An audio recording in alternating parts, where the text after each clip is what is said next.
Hello အားလုံးပဲမင်္ဂလာပါဗျာကျွန်တော်ဒီနေ့ကတော့အခုချိန်မှာဖြစ်ပျက်နေတဲ့ကထိန်ခင်းတာနဲ့ပတ်သက်ပြီးတော့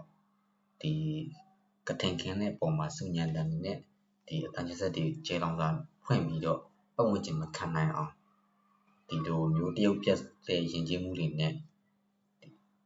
ကထိန်ခင်းကြတဲ့ပုံဒါတိလာသုံးတောက်အောင်မှာဖြစ်ပါတယ်ဒါမျိုးဖြစ်တယ်လားမဖြစ်တယ်လားဆိုတော့တစ်ချက်တော့ကျွန်တော်လည်းလိုက်ပါကြည့်အောင်ဗျ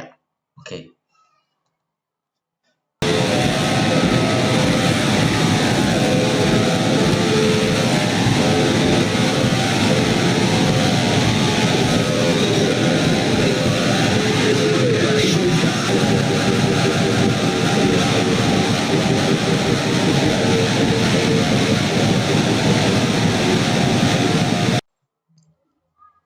အားလုံးပဲကြည့်ကြပါဗျာဒါ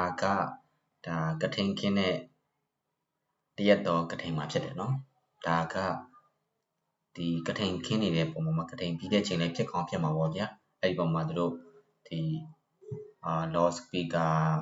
နှစ်ခုပြိုင်ဖွင့်ပြီးတော့ကနေကြတာပေါ့နော်ဒါကပြောချင်တာဒါကကထိန်ခင်းတာလားဒါကကထိန်ခင်းတာလား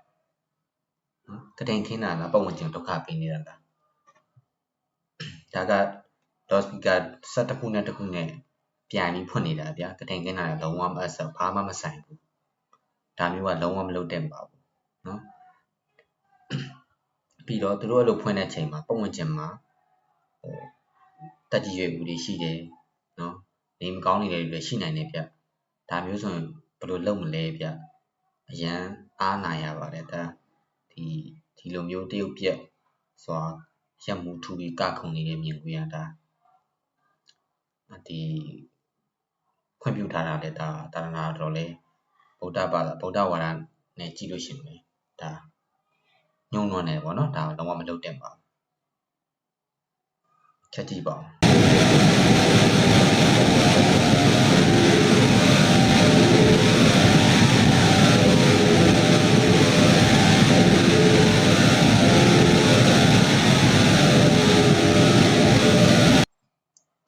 နောက်တစ်ခုထပ်ကြည့်အောင်ဗျဒါကတော့ကထိန်ခင်းထဲမှာဘယ်လိုလဲဆိုတော့ဗောနော်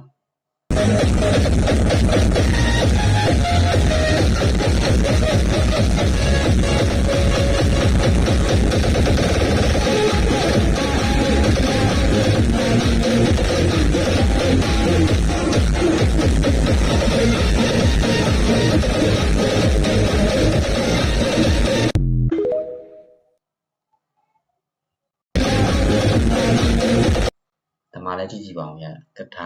ကထိန်ခင်းတာလေလားကထိန်နဲ့ဆိုင်နဲ့ဒါဘုံကြီးတုံးတင်ကန်းတွေထီးတဲ့တပိတ်တွေနဲ့ဒါစင်လာတခုမှမရှိဘူးပေါ့နော်ဒါလုံးဝကောင်းမှမြင်ရတာဒါ low speed ကဘယ်နှလုံးရှိလဲ2 4 6 80 12လုံးတည်လာတယ်ဗျ low speed ကပဲ12လုံးဘယ်လောက်ထိတော့ဒီနားကြီးတိုင်းမှာစဉ်းစားကြည့်လိုက်ဗျဒါကထိန်ခင်းတာလားကြည့်ကြပါဒါကတပုံဝင်ခြင်းကိုစုညံတန်နဲ့နှိမ့်ဆက်နေတယ်လို့ပဲမြင်ပါတယ်ဗျနော်အဲ့တော့ဒီကထိန်ခင်းတာနဲ့ပတ်သက်ပြီးတော့ကျွန်တော်ဒီဆရာတော်ကြီးတစ်ပါးမိတ်ထားတာရှိတယ်ပေါ့နော်ကထိန်ခင်းတာနဲ့စုညံတန်နဲ့ကဘယ်လိုအဆက်လဲပေါ့နော်ဒါလေးကိုကျွန်တော်တို့ထပ်ကြည့်အောင်ဗျနောက်ပြီးတော့မြန်မာနိုင်ငံမှာဗာလဲဆိုတော့ကထိန်ပွဲတွေလုပ်ကြတော့မှာလေအဲ့တော့ကထိန်ပွဲဆိုတာမြတ်စွာဘုရားခွင့်ပြုပါတယ်ဒါပေမဲ့ဘုရားခွင့်ပြုတာကြည့်လို့မဟုတ်ဘူးဘုရားခွင့်ပြုတာကတန်ဃာတော်တွေသတင်းကြွပြီးဆိုရင်သင်္ကန်းချပါမယ်တဝါရင်းလုံးသင်္ကန်းတစ်ထည်နဲ့နေလာခဲ့ကြတာသင်္ကန်းလိုမယ်အဲ့တော့သင်္ကန်းတွေလှူချတယ်ဒါကထိန်သင်္ကန်းလှူပွဲဒါကောင်းတယ်ပေါ့နော်တန်ဃာတော်တွေလိုအပ်တဲ့ပစ္စည်းလေးပါတွေလှူတန်းကြတယ်မကောင်းတာကဗာလဲဆိုတော့အဲ့တချင်းတွေဖွင့်တဲ့ကိစ္စပဲကထိန်ပွဲကိုအကြောင်းပြုပြီးတော့တချင်းတွေဖွင့်တယ်တချင်းဖွင့်တော့မှတိုးတိုးတိတ်တိတ်ဖွင့်တာမဟုတ်ရှိသမျှဘောက်တွေအကုန်ဖွင့်တာနော်ဘယ်လိုမော်လမြိုင်ဘက်ကိုခရီးသွားရင်သိတာလေသူကလေထုံဆက်ပေါ်ပါအပြစ်တင်တာနော်10လုံး15လုံးအလုံး20အဲ့လိုတင်ပြီးတော့ကိုဖွင့်တာနှလုံးရောဂါရှိတဲ့ပုဂ္ဂိုလ်ဆိုသိသွားမလားမသိဘူး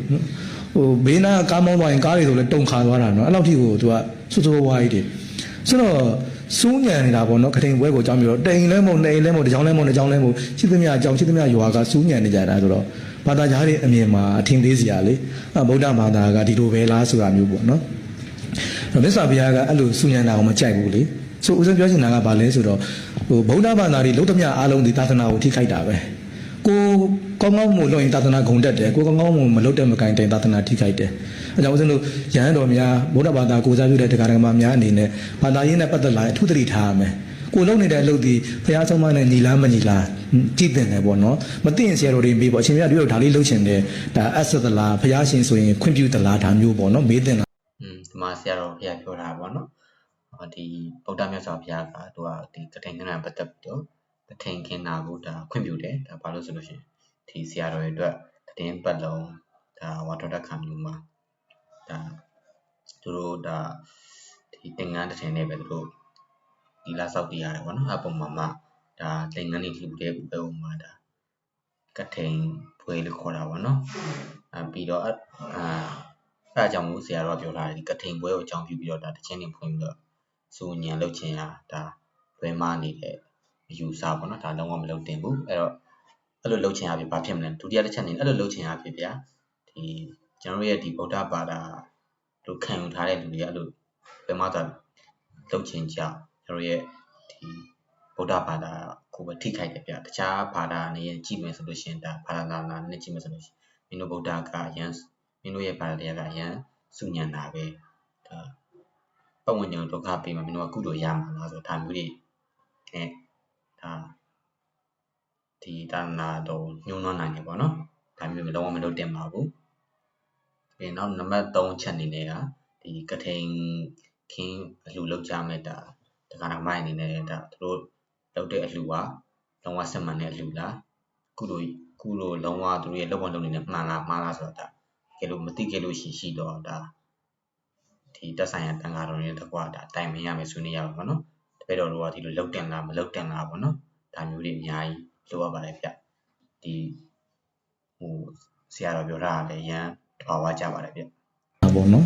မမေးဘဲနဲ့လှုပ်လိုက်တဲ့အခါကျတော့ဘုရားကပဲလှုပ်ခိုင်းခဲ့တယ်လို့ဒီဘုရားကပဲဒီသချင်းတွေဖွင့်ခိုင်းတယ်လို့လည်းဖြစ်ကုန်တာပေါ့နော်အဲကြောင့်မကောင်းဗောတဲ့ဆရာတော်ကြီးကပြောတာโอเคဟုတ်ပြီဗျကျွန်တော်ရဲ့ဒီမိတ်ဆွေတွေအနေနဲ့ရောဒီဗီဒီယိုကြည့်နေကြမိတ်ဆွေတွေအနေနဲ့ရောဒီကထိန်ခင်းတာနဲ့ပတ်သက်ပြီးတော့ဒီဆုညံတယ်ဖွင့်ပြီးတော့ဒီအယူဝါဒလွဲမနေတဲ့ပုံဘယ်လိုမြင်ကြလဲဗျမိတ်ဆွေတို့ဒေတာတွေမှာ